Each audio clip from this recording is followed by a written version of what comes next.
Halo teman-teman semuanya, selamat datang kembali di video selanjutnya dalam kategori MBTI.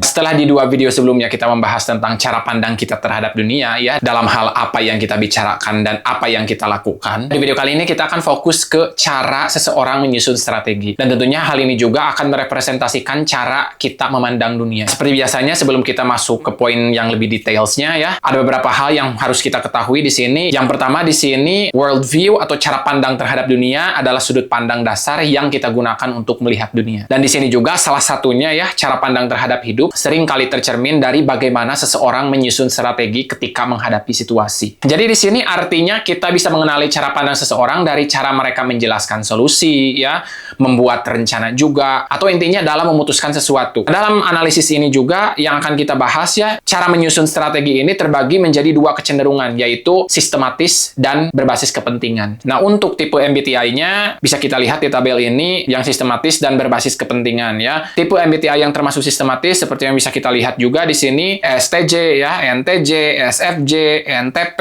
ISTJ, INTJ, ISFJ, dan juga INTP. Kemudian untuk tipe MBTI yang lebih fokus ke kepentingan, yang pertama di sini ada STP, kemudian juga ENFJ, SFP, ENFP, ISTP, INFJ, ISFP, dan yang terakhir ada INFP. Sekarang kita masuk saja ke tabel perbandingan di sini antara orang yang cara menyusun strateginya itu ke sistematis atau kepentingan. Kita mulai dulu dari yang sistematis di sini. Ciri umumnya yang pertama, sistematis fokus pada menemukan metode terbaik yang bisa digunakan secara konsisten. Kemudian di sini juga mereka menggunakan sistem atau kerangka kerja. Kemudian di sini juga mereka menyusun prosedur ya. Dan yang terakhir di sini mereka mengutamakan konsistensi intinya. Nah, selanjutnya di sini kita lihat orang yang lebih fokus pada kepentingan. Ciri umumnya yang pertama di sini mereka fokus pada siapa yang mendapatkan manfaat dari suatu keputusan. Jadi intinya di sini juga mereka memperhatikan kepentingan orang ya. Kemudian di sini juga mereka menggunakan negosiasi. Terus di sini juga mereka menyesuaikan strategi dengan situasi. Dan yang terakhir di sini mereka lebih fleksibel dalam pendekatan. Jadi di sini mereka tidak terlalu kaku seperti orang yang sistematis. Kita lihat tabel selanjutnya di sini yaitu contoh ucapan dari orang yang penyusunan strateginya itu lebih fokus ke sistematis dan berbasis kepentingan ya. Kita lihat dulu dari orang yang penyusunan strateginya itu lebih ke sistematis. Yang pertama di sini mereka kurang lebih akan berbicara seperti begini ya. Penting untuk membuat rutinitas yang metodis. Kemudian di sini juga kita harus mengikuti proses yang sudah disiapkan. Dan yang terakhir di sini mari kita cari metode terbaik untuk menyelesaikan ini. Jadi mereka itu sangat aware sekali terhadap langkah-langkah atau prosedur. Bisa kita lihat juga contoh ucapan dari orang yang lebih fokus ke kepentingan di sini ya. Yang pertama, mereka di sini kurang lebih akan berbicara yang penting semua orang mendapatkan sesuatu dari kesepakatan ini. Kemudian di sini juga kita perlu tahu apa yang sebenarnya mereka inginkan. Dan yang terakhir, setiap orang punya kepentingannya sendiri. Mereka itu sangat sadar terhadap kepentingan orang lain, kepentingan dirinya sendiri. Jadi di sini ketika mereka memutuskan sesuatu, mereka lebih melihat dari manfaat yang bisa diambil. Nah, kita lanjutkan lagi ke poin berikutnya di sini potensi kekuatan masing-masing ya. Kita mulai dulu dari orang yang fokus ke sistematis di sini. Yang pertama, seperti yang sudah disebutkan tadi, mereka itu terstruktur ya, kemudian konsisten juga. Terus di sini juga mereka mampu membangun sistem yang efektif, dan yang terakhir menciptakan metode yang bisa digunakan berulang-ulang. Kemudian di sini kekuatan untuk orang yang lebih fokus ke kepentingan ya. Yang pertama, mereka peka terhadap kepentingan orang lain, fleksibel dalam situasi sosial juga. Terus di sini juga mereka pandai bernegosiasi, dan yang terakhir di sini mereka mampu menemukan kesepakatan. Kita lanjut lagi ke poin berikutnya di sini sebelum kita melakukan analisis ya, ada beberapa hal yang harus kita perhatikan. Di sini yang pertama, konsistensi pola dalam observasi. Analisis ini tidak dapat ditentukan dari satu kasus. Jadi di sini kita harus melakukan observasi dari berbagai kasus seperti begitu ya. Misalnya jika kita mengambil kasusnya dari sebuah video, satu video saja tidak cukup, kita harus mengambil dari video-video yang lainnya juga. Jadi di sini yang harus diperhatikan adalah pola yang berulang-ulang. Semakin banyak, semakin bisa kita melihat nature dari seseorang. Tetapi yang harus kita perhatikan sebenarnya di sini nature dari diri kita sendiri. Jadi kita melakukan analisis ini juga sebenarnya lebih fokus ke diri kita sendiri yang lebih baiknya seperti begitu ya, karena kita tidak bisa menganalisis orang lain itu secara full. Seperti yang bisa kita ketahui bahwa kepribadian seseorang itu memiliki berbagai layers. Dan di sini kita hanya bisa mengetahui beberapa polanya saja. Kemudian di sini juga ada dua pertanyaan kunci strategi yang mana salah satunya ini harus kita jawab, apakah cara menyusun strategi ini muncul berulang kali atau hanya muncul dalam satu atau dua cases saja. Misalnya jika di sini kita hanya menemukan dari satu kasus saja, mungkin itu menjadi bukti yang tidak cukup. Jadi intinya jika kita bisa melihatnya dari berbagai situasi, kemungkinan itu adalah pola alami seseorang. Terus di sini juga perubahan yang sangat drastis kadang menunjukkan persona ya, bukan preferensi alami jadinya. Jadi harus hati-hati juga karena ketika kita melihat dari video, seseorang bisa menggunakan personanya. Kita dituntut oleh profesi kita seperti begitu ya, terutama ketika orang berbicara di talk show misalnya. Itulah alasannya kita tidak bisa observasi seseorang itu secara full. Nah, yang terakhir di sini seperti yang sudah disebutkan tadi juga bahwa analisis ini sebenarnya untuk diri kita sendiri. Kita tidak akan tahu orang lain secara keseluruhan. Kita lanjut lagi ke poin berikutnya di sini, pentingnya intercoder dalam analisis. Yang pertama di sini, analisis tidak ideal jika dilakukan sendirian. Jadi di sini kita tetap memerlukan teman diskusi setidaknya. Kenapa kita harus melakukan hal ini? Karena setiap orang memiliki sudut pandang dan subjektivitasnya masing-masing. Jadi intinya ya, diskusi ini membantu menguji hasil analisis, mempertanyakan asumsi yang memang mungkin kita tidak sadari, dan yang terakhir di sini juga membedakan observasi dan interpretasi. Yang mana observasi itu kita benar-benar melihat dari tindakan atau cara bicara juga, atau di sini cara penyusunan strategi seseorang, barulah kita bisa menginterpretasikannya hasil dari observasi tersebut. Jadi di sini kita tidak hanya bisa menginterpretasikannya langsung, yang mana nantinya ini akan terkesan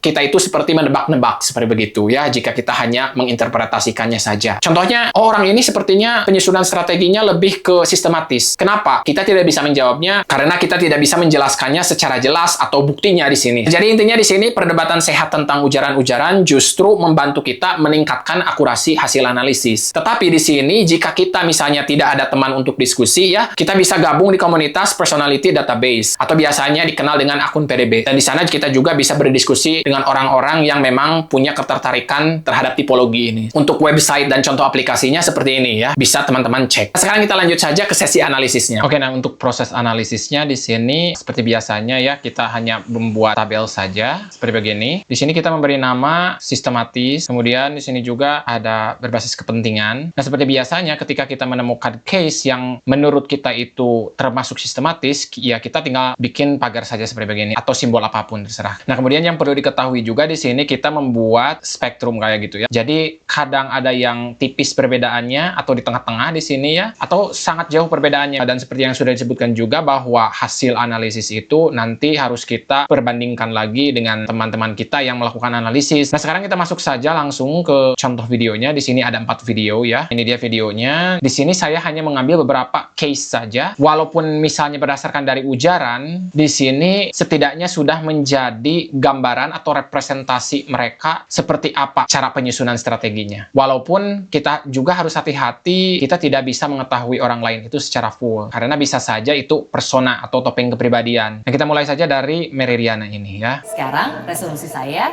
untuk menciptakan dampak positif dari Indonesia untuk dunia. Nah, di sini kita bisa menganalisis juga, kita bisa menambahkan case ini ke dalam orang yang lebih ke berbasis kepentingan juga. Kepentingan di sini perlu diingat bukan untuk kepentingan diri kita sendiri juga seperti itu ya, tetapi manfaat bagi orang lain. Yang bisa kita lihat di sini itu Mary Riana lebih people oriented ya, lebih menjaga keharmonisan kalau kita lihat dari analisis yang lainnya. Tetapi di sini yang kita lihat itu lebih ke cara penyusunan strategi, cara mengambil keputusannya. Yuk yang mana saja kita gabung bareng-bareng. Kita lihat lagi video yang berikutnya di sini dari Mary Riana juga ya. Harus melepaskan hidup yang sudah sangat nyaman di Singapura untuk memutuskan kembali ke Indonesia. Dengan tidak nyaman. Dengan tidak nyaman dan masih belum dijamin kan ini hasilnya seperti apa. Nah, di sini kita bisa lihat case-nya juga kurang lebih sama ya, dia ingin memberi dampak positif ke Indonesia walaupun dia juga belum yakin. Yang bisa kita lihat dia fokusnya ingin lebih ke impact, memberi manfaat. Ini untuk Mary Riana ya, dan untuk orang yang berbasis kepentingan itu mereka biasanya ketika memutuskan itu tidak terlalu kaku. Jadi di sini mereka juga lebih aware terhadap emosi orang lain juga. Fleksibilitas inilah yang menjadi alat untuk mereka supaya komunikasi itu berjalan dengan baik. Nah, kita lihat video selanjutnya di sini dari Raymond Chin ya, di mana dia cara penyusunan strategi atau mengambil keputusannya itu sangat berbeda ya. Kalau mereka ujung-ujungnya bakal keluar dari company gua, so be it. Berarti mereka nggak percaya nilai-nilai yang gua pegang. Dan salah nggak itu? Nggak salah. Kalian punya pilihan. Kalau kalian pengen baperan, pengen naif, pengen instan, silahkan. Tapi nggak mungkin kerja sama gua. Go ahead. keluar, resign, silahkan. Gue selalu kasih. Nah, di sini kita bisa lihat juga case-nya. Dia lebih terbuka, silahkan keluar saja. Dia ini lebih sistematis daripada fleksibilitas. Karena mempertahankan atau menjustifikasi yang menjadi alasannya. Jika teman-teman juga ingin menonton video lebih fullnya, setiap apa yang dijelaskannya itu selalu ada justifikasinya. Dan terbilang memang tegas dalam ekspresi juga. Inilah orang yang cenderung lebih ke sistematis. Ini bukan trade yang bagus. Di dunia profesional, kita mau buat perubahan. Kalian jangan pertahanin ini. Introspeksi diri. You guys wanna hate me, silahkan. Karena Nah, di sini dia juga sempat bilang, you guys wanna hate me, silahkan. Orang yang sistematis itu karena memang dia lebih ke memaksimalkan sistemnya. Orang mau benci kayak gimana, silahkan keluar. Jadi, yang mereka lihat itu di sini bukan kefleksibelannya, tetapi memaksimalkan prosesnya supaya berjalan lebih baik dan tentunya nanti hasilnya yang diharapkan lebih baik. Sebenarnya dua-duanya mengharapkan hasil yang lebih baik, tetapi penyusunan strateginya itu berbeda. Kita lihat lagi video selanjutnya di sini. Karena ada contohnya orang kira cepet kayak gampang,